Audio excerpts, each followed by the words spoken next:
Hello everyone, I'm Andrea Bailey. I'm the Elementary Language Arts Coordinator, and today I'm going to talk to you about the long read versus the short read. First of all, if you haven't watched the video on the definition of the long read, how to plan and plan for the long read and also pace yourself through the long read. There's a 10-minute video on that. You can find that in Eduphoria. Go to the folder that says how to and prep talk videos. Click there and you'll find the link for that. You could also go to our Twitter page. If you follow us on Twitter, we have been tweeting out those videos. All right, let's get into it. So we've been getting a lot of questions on the difference between the long read and the short read. And the first thing we need to talk about are the differences between the must-have mini lessons and the choice mini lessons.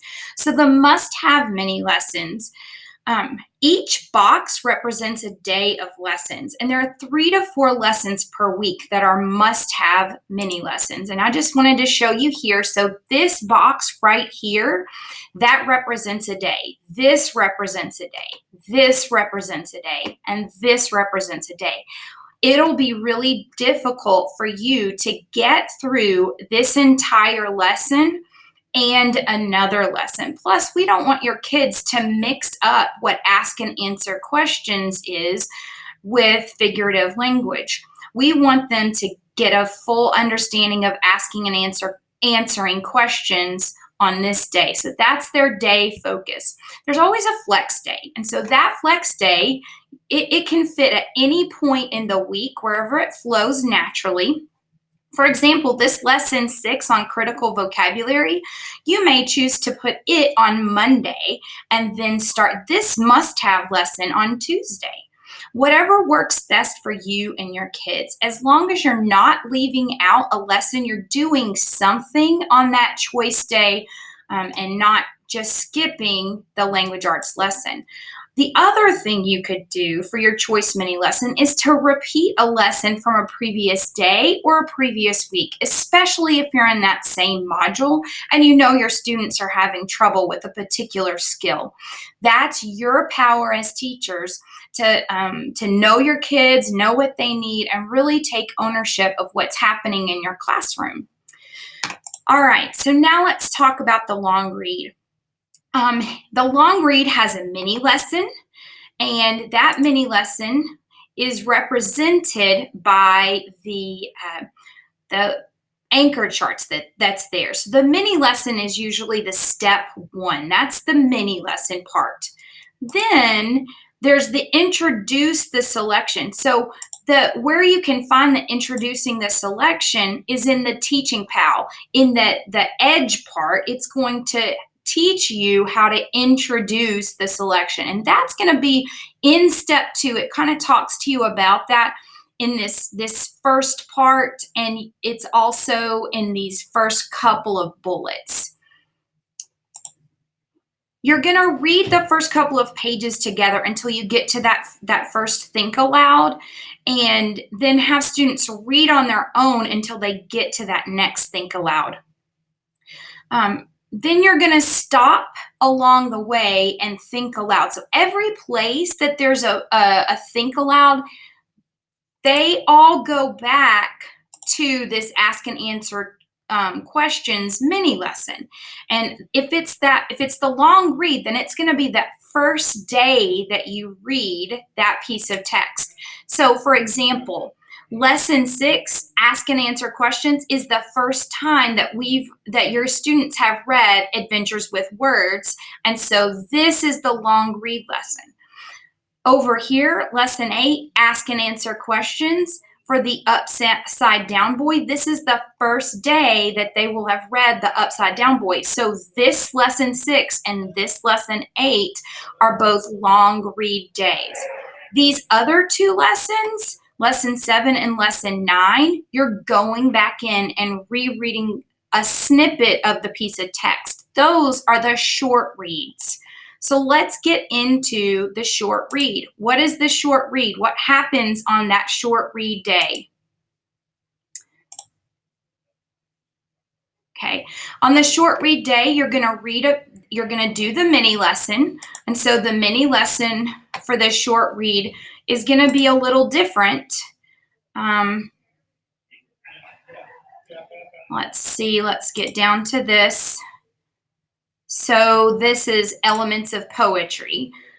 And so this is the mini lesson for this particular piece of text on that short read day. It's Elements of Poetry.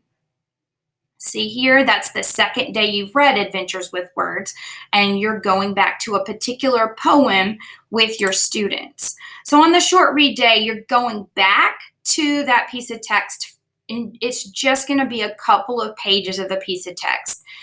And you're going to follow those step 2 instructions. Sometimes step 3 is part of the lesson and sometimes it's not. And when step 3 is not part of the lesson, it gets moved into stations. When it's not part of the lesson, it's because it's a really long response. It's having them write something that's going to take them more than, 5 minutes. That would move into a station. For example, write a blog post. You would need to teach your kids what a blog post was, perhaps, and then that would be just take too much time for that step 3, for that wrap up or that response to the reading that you did that day. Here's the difference between the long read and the short read. On that short read day, the difference is that you're going to then, after you finish looking at that author's move on that little piece of text, piece of the big text, then you're going to signal that it's time for choice reading. So kids are going to hear that signal. They're going to go to wherever in the room they need to get their book for the day that they've chosen to read. You're going to set a timer. They're going to read for that amount of time.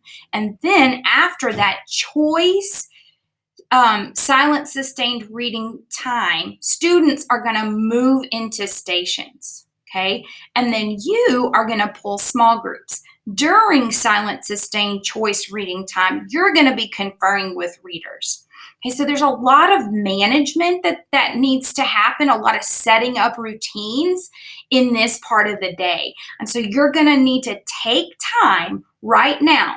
No judgment here. If you haven't taken the time to set up these routines yet, stop today. Set up the routines for after the short read. That's super important, because then from now until the end of the year, your students will then be able to just move into self-sustained choice reading time and then move into stations when they hear that signal from you. So it's really important that we set up those routines. This should work the same for our bilingual classrooms. The only difference is that sometimes our bilingual classrooms, they're going to reread on the long read day. They're going to have a second long read day in the week, and they're going to reread the text that they read in Spanish, and they're going to read it in English. So that's a little different than what's happening in the monolingual classroom. And that helps you dig deeper. There's all these questions on those blue sticky notes in the teaching pal that you haven't gotten a chance to ask. And so then you can take that opportunity on that English day that you're rereading that piece of text that you've already read in Spanish. You can take those pieces, those questions, and ask them in English and really deepen that understanding, and use those stems at the bottom to really support your readers and having them respond out loud in a grammatically correct way. I hope that this helps you. Thank you for talking to me about listening, about the differences between the long read and the short read. Please let me know if you have any more questions and need any more help. It is our job to support you. Thanks so much and happy reading.